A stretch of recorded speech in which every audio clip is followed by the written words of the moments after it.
तो hello student, स्वागत है आप सभी लोगों का parts of sentence and grammar के सेकंड क्लास में। तो देखिए आज का examples, some boys in my class are very lazy. सबके मतलब देखिए, लेजी का मतलब क्या होता है कि जो आलसी है।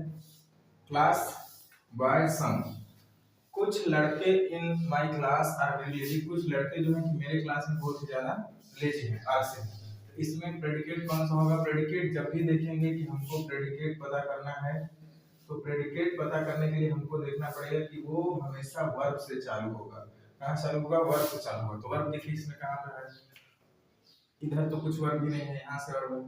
तो are my are very lazy, यहाँ से लेकर यहाँ क्या है? प्रेडिकेट। और बाकी जितने भी सारी चीजें बच गया वो सब के सब इसमें चला जाएगा, सब्जेक्ट में चला जाएगा। सेकंड देखिए, birds fly in the sky, पक्षी आकाश में उड़ते हैं या फिर चिड़िया आकाश में उड़ती हैं। अब इसमें कहाँ वर्ब है?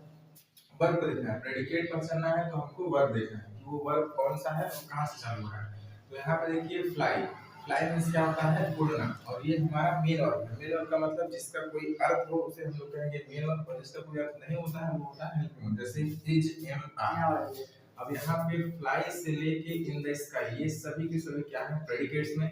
और जो बाकी हमारा बर्ड्स बच गया वो क्या हो गया? सब्जेक्ट में। अगर सब्जेक्ट पर चलना है तो सब्जेक्ट हमारा कौन सा चीज होगा? सब्जेक्ट हमारा वो होता है जिसमें हम पूछते हैं हु या फिर whom। इसका क्या मतलब है? या फिर कौन पूछेंगे या फिर किसने। तो ये जब पूछेंगे तो हमको पता चलेगा कौन होता है? बर्ड्स। तो बर्ड्स क्या होगा? हमारा सब्जेक्ट। नेक्स्ट देखिए 12 नंबर में, इट मे रैन टुडे, आज बारिश हो सकती है। तो इसमें हमारा वर्ब कौन है? मे।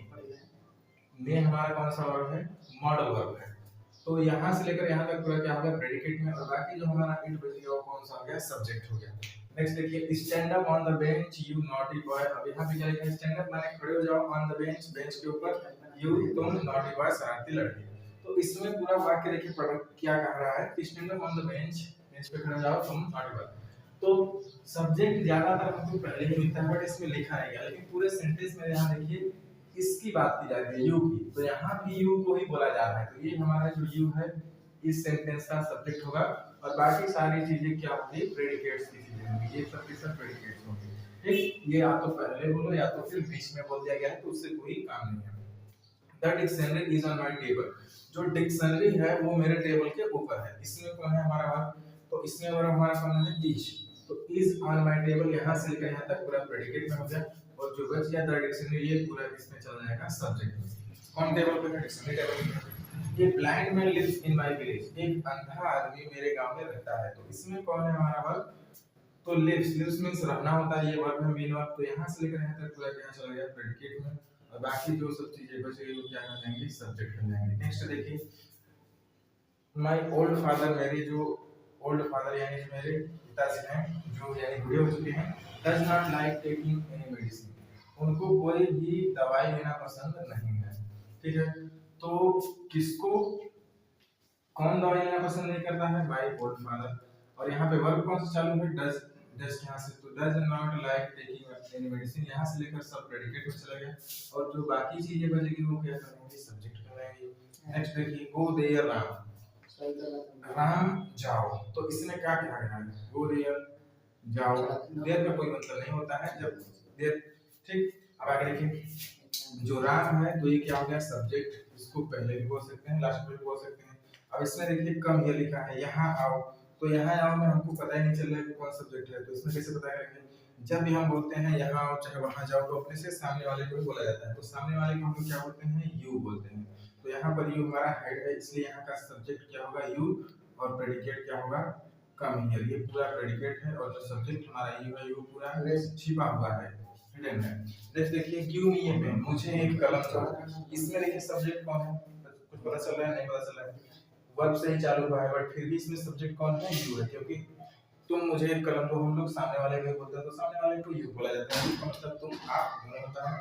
नहीं देखिए, play in the field, field में खेलो। तो इसको किसको कहा जाता है? अपने से सामने जो लोग होंगे उनको भी कहा जाता है, सामने वाले को हम लोग यू बोलेंगे। तो यहाँ भी हमारा जो सब्जेक्ट होगा वो यू होगा।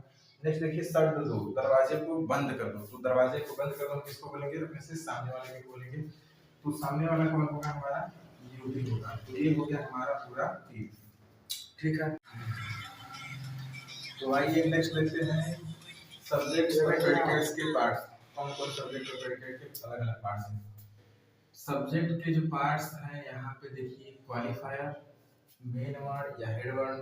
क्वालिफायर इसका दूसरा नाम इनलार्जमेंट होता है। क्वालिफायर का मतलब होता है कि जब किसी चीज को कंफर्म कर देगा कि कौन सा चीज कितना है और वो क्या है, तो हमको उस चीज को क्या कहेंगे, क्वालिफाई कहेंगे। और मेन वर्ड या हेड वर्ड का मतलब होता है, मेन वर्ड हेड वर्ड का मतलब मेन चीज। अब मेन चीज क्या हो सकता है, वो कोई नाउन होगा या प्रोनाउन होगा, ठीक। और इसी में देखिए तीन तरह की कैटेगरी पाई जाती है। डिटरमाइनर, डिटरमाइनर एकदम फिक्स कर देगा, इसी से बन के आया है क्वालिफायर से डिटरमाइनर। और एडजेक्टिव का मतलब होता है जब कोई चीज नाउन या प्रोनाउन के बारे में बताई जाती है, एक्स्ट्रा इंफॉर्मेशन दिया जाता है, उसको क्या कहते हैं हम लोग, एडजेक्टिव बोलते हैं। और एडजेक्टिव फ्रेज में क्या होता है, एडजेक्टिव से रिलेटेड कुछ और इसमें वर्ड्स मिलेंगे तो उसको कहेंगे एडजेक्टिव फ्रेज। अब देखिए प्रेडिकेट, प्रेडिकेट के कितने पार्ट होते हैं, वर्ब, ऑब्जेक्ट और कॉम्प्लीमेंट, ये सब इसी के पार्ट्स हैं। और ऑब्जेक्ट के दो पार्ट्स यहाँ पे पाए जाते हैं। इनडायरेक्ट ऑब्जेक्ट, कभी कभी सेंटेंस में दो ऑब्जेक्ट एक ही साथ दिया जाता है। जो सब्जेक्ट के पास में होता है वो हमारा इनडायरेक्ट हो जाता है, और जो लास्ट में मिलता है वो हमारा डायरेक्ट ऑब्जेक्ट होता है, ठीक है। वीडियो पूरा।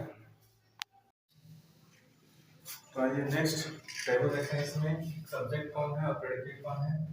अब टेबल नंबर 1 में देखिए सब्जेक्ट लिखा है, प्रेडिकेट। अब यहाँ पे सब्जेक्ट में देखिए क्या लिखा है, राधा, केशव, वर्ड्स।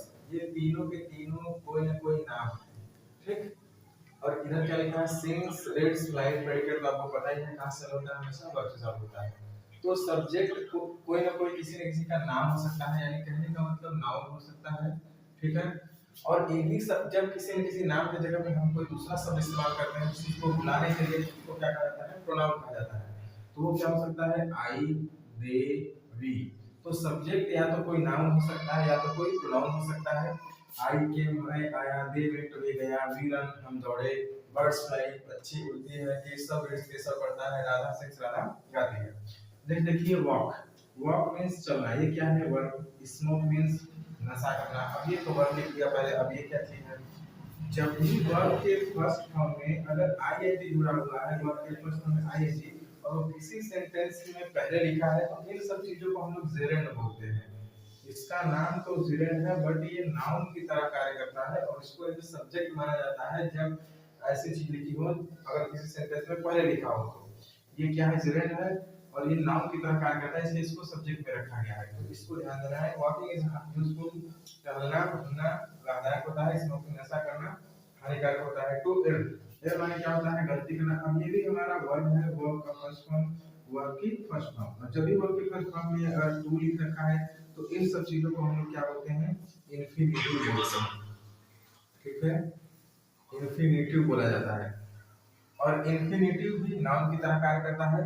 टू यानी गलती करना मानव का गुण है, मानव का स्वभाव है, किसी न किसी मानव से भी जाता है, सभी से हो जाता है। टू स्विम, स्विम मींस तैरना, is a good for health. तैरना स्वास्थ्य के लिए लाभदायक होता है, तो ठीक है।